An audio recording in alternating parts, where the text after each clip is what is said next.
Welcome back.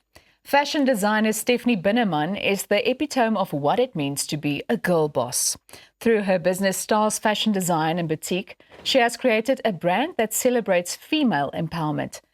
Welcome to the show and thank you for joining us. Thank you for having me today. Now, Stefni, what inspired you to start a fashion brand? It was the concept of not being able to find clothing that fits well.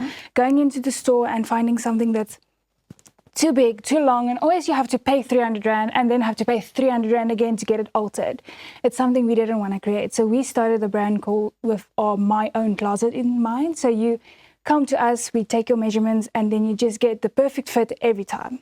No extra costs. That's amazing. And how did you decide to center it around female empowerment? Well, women are we are seen as the pinnacle of fashion. We are marketed towards when it goes to ads. But we are also the people that are forgotten about. The plus size women are not included because the standard patterns just get added on. There's nothing made for plus size. Or maybe shorter women as well, like they also struggle not getting the right length and all of that. So women is always the one struggling, even though the market's made for us. And how does your personal identity and your background influence this brand? So it started with me just wanting to show women that we are strong, we are powerful, we want to create something that makes everyone feel extra special. You are that person you need to be. And just by wearing the correct shirt, dress, or maybe even a blazer or wedding dress, prom dress, you feel your perfect self. And that's what we want to envision in everybody's. Absolutely. In what ways does your fashion empower women? I would say having something that fits. If you can walk into a store and you're like, this is going to fit me, you know, you're happy, everything is just the way you want it. I know from self-experience, when I had to go and get a shirt for maybe an event like the afternoon, you're running 5, 6 different stores, you're not finding the thing that you want. But coming to us, you just send your photo, we make it for you, and you get the perfect thing that you want. And that also has an effect on your self-confidence. I mean, do you agree with that? It boosts your confidence a lot more. If you find something that fits you, going into a store and having something that's not fitting you properly, you're starting to get aware of like your body. And now people are like, oh no, I need to lose weight, or maybe I need to gain weight. I need to get body modifications made because nothing is fitting me. It's made for someone with a bigger bust, or it's made for someone with bigger bum. So it's such a different thing if you have to look at that. It's making you self-conscious about how you're looking. And now you're just, I want to change this and I want to change this. We don't want that. We want you to be proud of who you are, how you are made. Even if you gain a few sizes, we just add a few sizes. We make it perfect for you. You should be comfortable as you are and not keep changing yourself to fit in with the trends. You should be a trend. It sounds easy enough to me, but you also brought along a couple of items. Yes. Just tell us a bit more about that. So what I brought along is my Frankenkorp range, which is something I'm very passionate about. It's sustainability. Now, the fashion industry is second to the oil industry when it comes to waste. So that's why we're trying to focus on that. So the collection that I made and also am wearing is completely made up of recycled garments. Wow. So it was a pair of shirts and pants, and now it's a new thing. So we're trying to cut out that waste. And the same with the bags. They're all recycled fabric. And it's quite detailed as well. Yeah, so the Frankenkorp aspect comes from it being a mix of two things. It's a little bit of my monster. You dig it up from the grave and you made it into this new thing.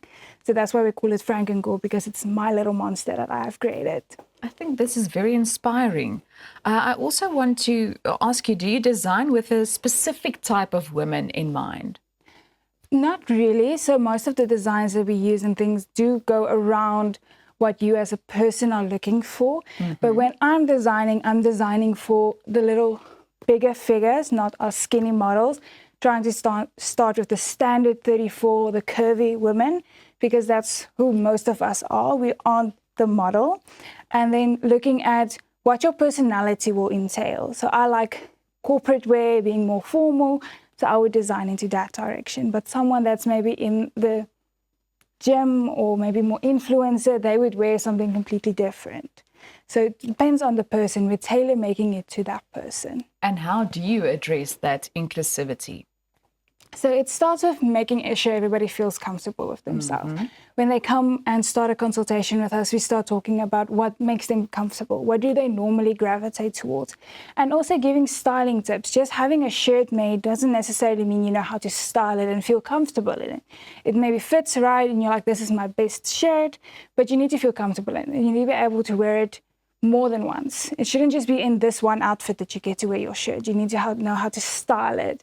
Even the things that you already have in your closet, we don't want to make people go out and go buy a whole new wardrobe to feel perfect. Yes. You need to feel perfect with what you have. That's the important thing.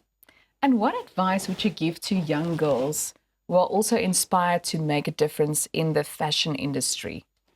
Do it. Like, go ahead, do it. If it's scary, just do it. I know a lot of people will tell you, fashion, it's a dying industry. It's not. It's going to continue evolving. Even AI is not going to be able to take us away completely. And one thing that I also do need to add is it's a lot of work. It's not as good as the Devil Wears Prada makes it look. It's exhausting, and you're working 20 hours a day because you have to start with your pattern making, your designing, and then also going into sewing and working with other people as well, because not everybody has the same vision. You can't always translate your paper vision to someone's 3D version as easily. So finding the correct partners as well. So I would say, do it, draw the picture, do the research, just as long as you're focusing on what makes you happy. As long as you have the passion for it, you can go. That's why they say you have to have a passion for fashion. It's not just because if you like fashion, you need to be able to take that hours. But I think you need to end that advice with, that's all. Like yes. Miranda, you know, in Devil's Wear Prada. And just send people away. Yes, and where can people find your designs? So they will be on all our social medias, which would all be Stars Fashion. It's spelled with a Z, not an S, just like the Bratz, because that's how I grew up. Like the Bratz was my inspiration. Yeah. So most of my designs are on there, and then also my own personal social media, Stefni Binneman, or just Stefni. Just look at the spelling because it does differ. Now, we've got a couple of seconds left, so I need to ask you, what is the one must-have fashion item for this winter? I would say it's a good pair of thermal leggings, because you can style any outfit with a good pair of thermal underwears. So if it's a shirt or leggings, you can wear your dress, you can wear skirts, you can wear your boots, you can even wear it under your jeans if you want to feel more comfortable. But a good pair of thermal wear is the one thing you need for winter. And there you have it. Thank you so much for joining us. Thank you for having me. Nou ja, jy kan ingeskakel bly. Net hierna gaan ons voort met vandag se program en daar is nog baie op pad, maar ons fokus op sport hierna.